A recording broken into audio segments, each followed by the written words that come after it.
Секторот за внатрешни работи Велес до надлежното обвинителство поднесе кривична пријава против АФ 43 години и ХЕ 35 години, а истражен судија им одреди мерка притвор во трајање од по 30 дена.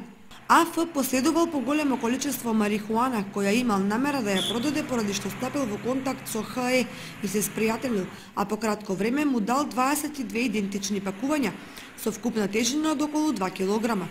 АФ инсистирал ХЕ да најде купувачи и да ја продаде дрогата.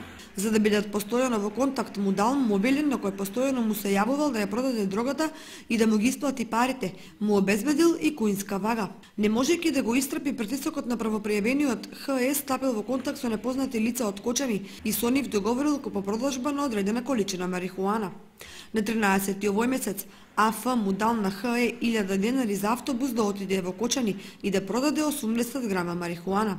При рутинска контрола од страна на полицијата пред влезот во Кочани е сопран автобусот и е пронајдена дрогата, а второпријавениот е приведен во полиција. При извршениот претрес во куќата на второпријавениот се пронајдени 22 пакувања марихуана со тежина од околу 2 кг.